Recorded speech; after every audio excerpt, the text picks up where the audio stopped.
Bom, então nós vamos dar início às defesas, né, dos TCCs da turma do curso de pós-graduação em análise existencial e Gestalt. Eu quero agradecer muito a presença do Paulo como leitor da monografia da Maria Laura, cujo título é Corpo, Morte e Epifania, uma análise existencial em Clarice Lispector. Maria Laura, você tem 10 minutinhos para apresentar, e aí depois a gente passa a palavra para o Paulo, onde ele vai fazer, né, as apreciações dele, e depois a gente vai se reunir para poder discutir sobre o seu trabalho, ok? Então vamos lá, primeiro agradecer, né, esse acompanhamento. Vamos lá. Então, como você já disse, né, o título do meu trabalho é Corpo, Morte e Epifania, uma análise existencial em Clarice Lispector. E aí o problema é compreender de que modo o corpo se configura como esse espaço de epifania e emergência dessas questões sensíveis e do sagrado, né, que aparece bastante também em Clarice Lispector. O conto que eu peguei, né, como base foi Perdoando Deus, da Clarice, tá em Felicidade Clandestina, ou naquele livro de todos os contos dela, nessa abordagem fenomenológica existencial e como método, né, a revisão bibliográfica. No desenvolvimento, eu comecei falando da experiência de ruptura e de estranhamento que emerge desse corpo vivo e do desconforto na obra de Clarice. Trouxe 4 conceitos centrais, que foi a corporeidade, o ser para a morte, a angústia e o sagrado. No capítulo 1, vou trazer a ideia do corpo, finitude e angústia, e trazendo a ideia de corporeidade, experiência de mundo de Merleau-Ponty, que é através do corpo que a gente percebe e se relaciona com aquilo que cerca a gente, com o mundo, e que a gente experiencia o mundo através desse corpo, né? Então, essa percepção, ela não está nesse campo consciente a princípio, né? Então, é uma percepção pré-reflexiva, né? Antes de qualquer julgamento, elaboração conceitual, a gente já está em contato com o mundo, em uma relação perceptiva. Trouxe aqui a ideia da finitude, né? A morte como uma constituição de uma dimensão estrutural da existência, e aí o ser para a morte, e a angústia como um fenômeno existencial também da finitude, né? Da gente entender que nós somos seres finitos, frente a essa indeterminação, né? Então, a angústia como essa revelação para nós dessa condição finita. E aí, o capítulo 2, eu faço uma breve apresentação do conto, que é basicamente a narradora andando pela vida, né? Pelas ruas do Rio de Janeiro, toda encantada com o mundo, e claro, ali fiz uma interpretação de uma grande ilusão, né? Frente ao mundo, frente a Deus, frente a ela mesma. E uma grande ilusão que isso se quebra quando ela vê um rato morto, assim, um rato ruivo gigantesco. E aí ela sente na corporeidade, né, esse horror, né? E aí tem essa epifania que vem dessa sensação corporal que ela teve com o rato morto. E a experiência de ruptura acontece exatamente a partir do corpo, do encontro com o rato morto, que desloca ela dessa posição habitual dela vivendo a vida dela, tá ali de boa, tranquilo, né, dominando o mundo, e que lança ela num estado de profunda vulnerabilidade. E aí, aqui o rato morto, ele se apresenta como esse signo que faz sair, né? Tudo que é recusado, que a gente costuma recusar, que é esse lado degradado, esse lado frágil, esse lado vulnerável e finito. E aí eu trouxe essa passagem do Marco Aurélio, que é: há na morte um elemento de transcendência capaz de nos tirar das ocupações cotidianas. E E daí vem a epifania, que acontece em vários contos da Clarice, inclusive, né? Que é uma revelação súbita e profunda que se dá através de um acontecimento do cotidiano que só tem sentido para aquela pessoa que viveu aquilo naquele momento, que experienciou aquilo naquele exato momento. Então, essa ruptura leva a uma desorganização do mundo da narradora, que vai abrir esse campo epifânico e que vai abrir essa questão do sagrado para ela.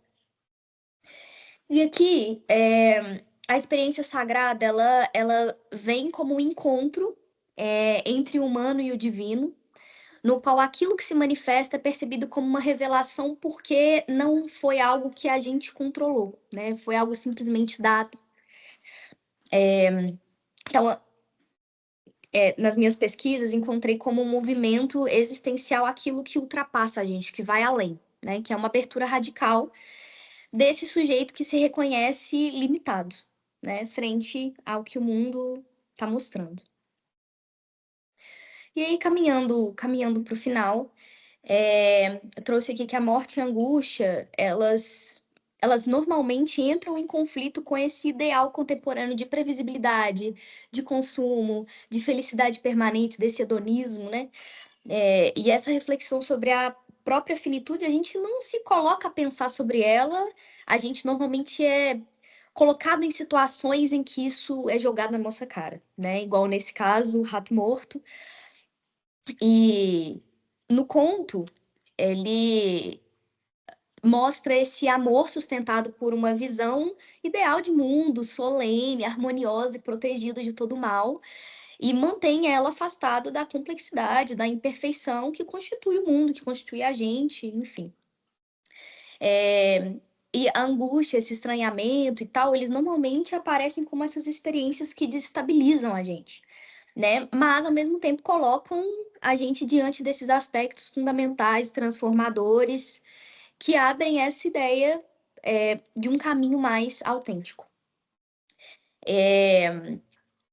E a questão do sagrado, eu achei interessante, né? Pensar no sagrado como aquilo que coloca a gente no movimento da vida, né? Como algo muito potente.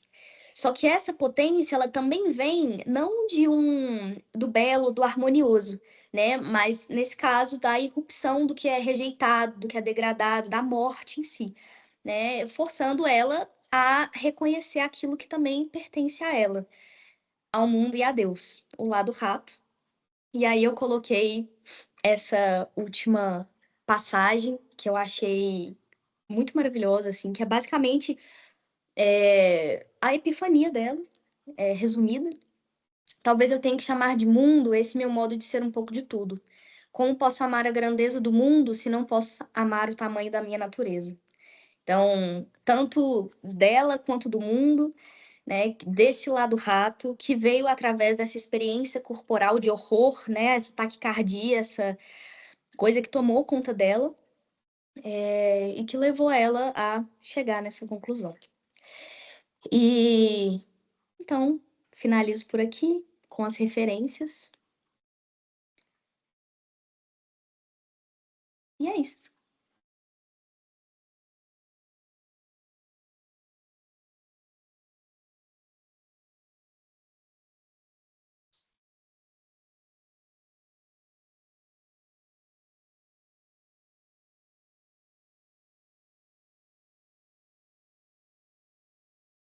Muito bem. Esperamos a Madalena dar prosseguimento.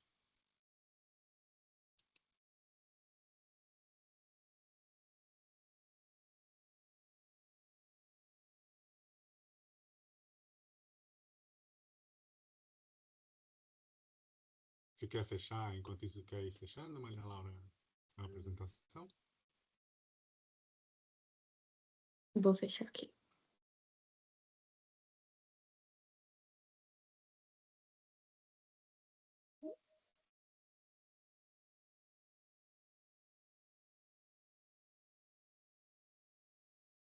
Caiu? Ah, caiu a Madalena. Vou dar um segundinho, senão a gente segue. Tá? Claro.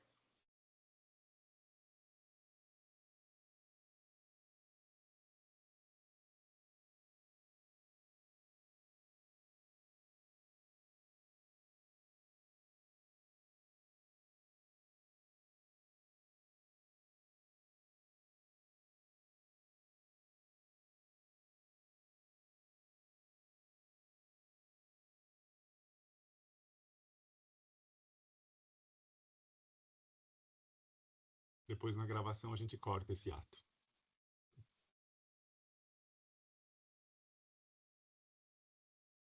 Ela chegou a falar o que que aconteceu?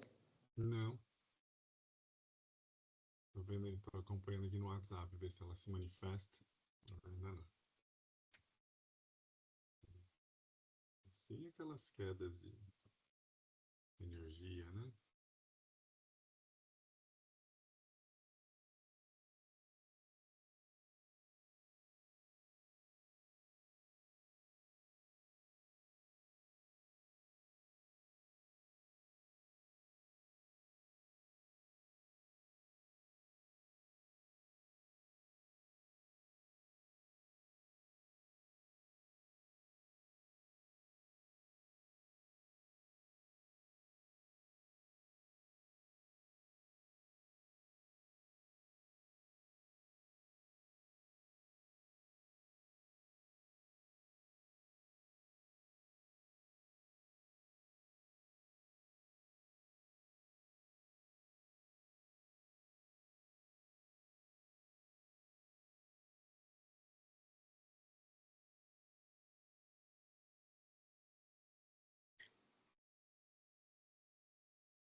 Mandei mensagem para ela.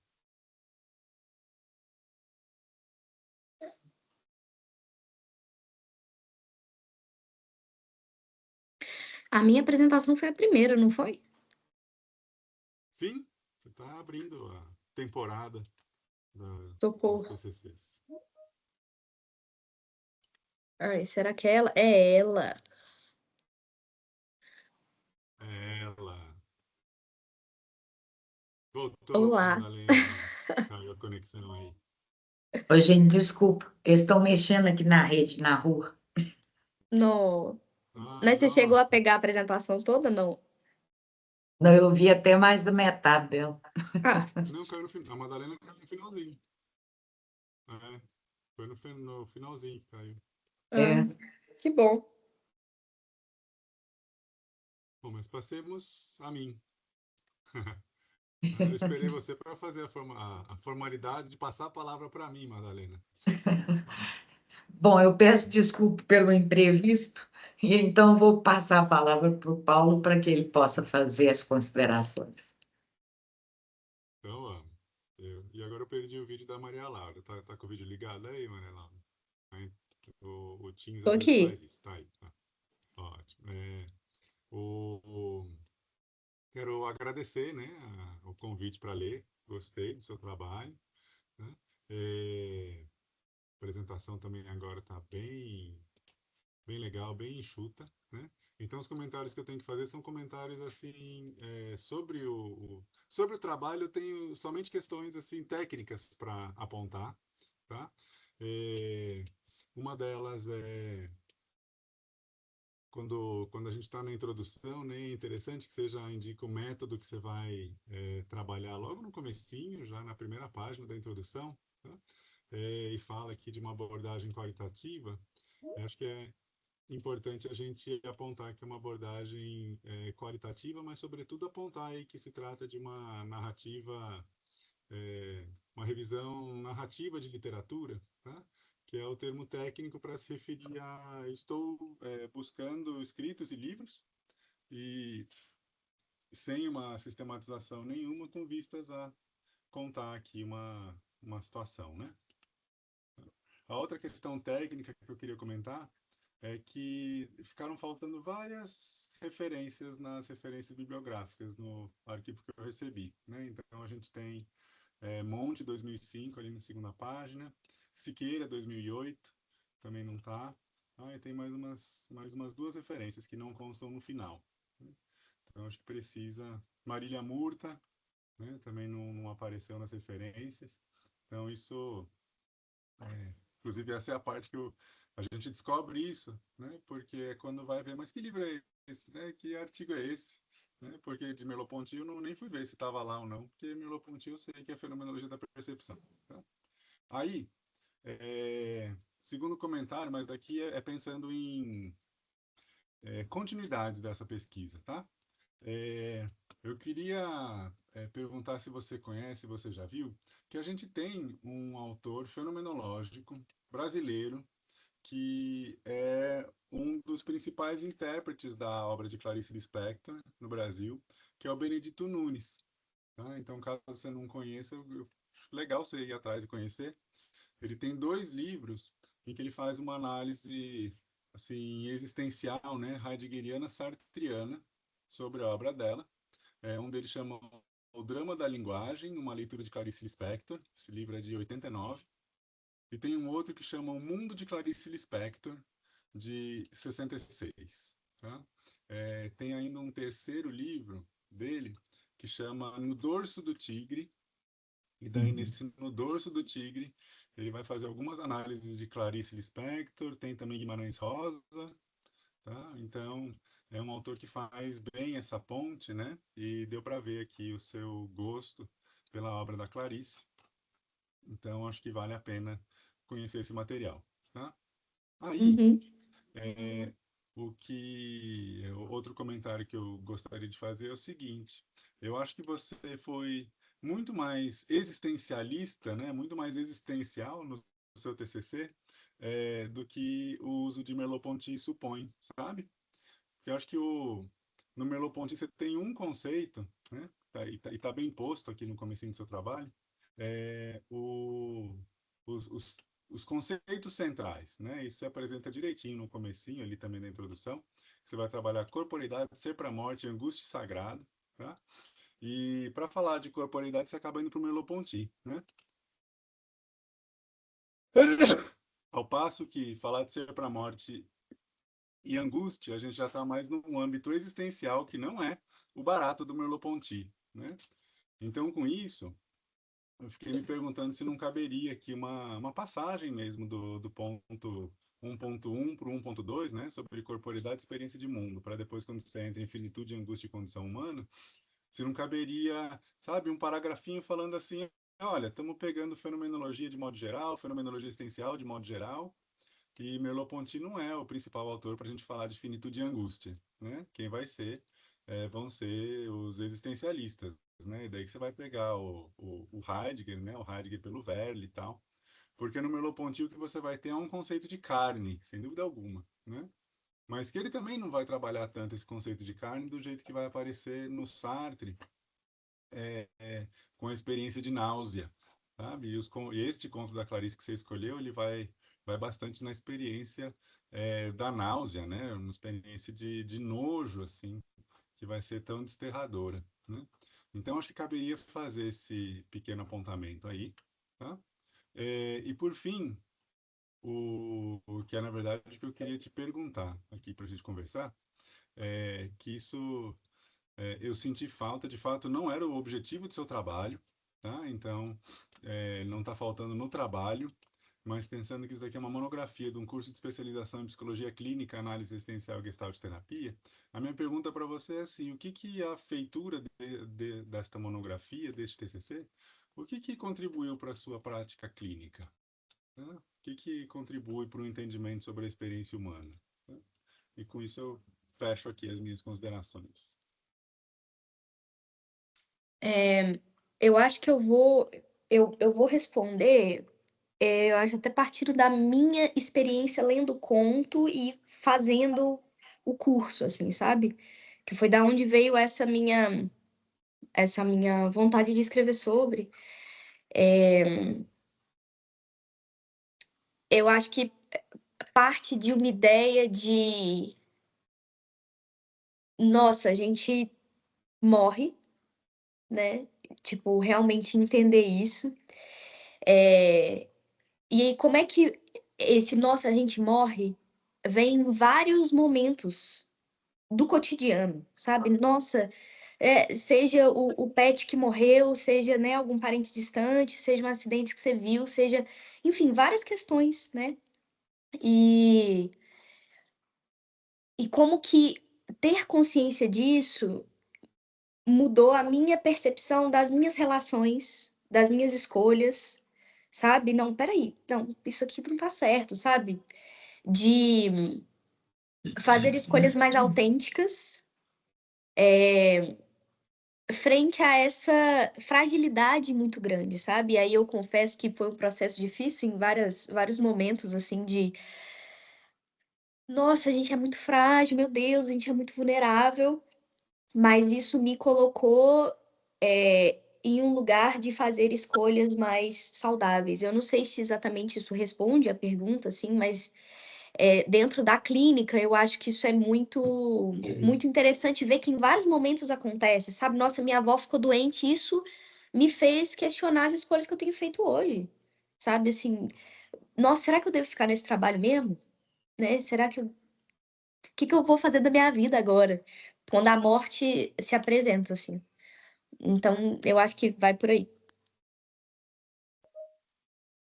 Considere, então, né, que depois daqui você tem que entregar esse trabalho para depósito lá no repositório da UFMG, tá?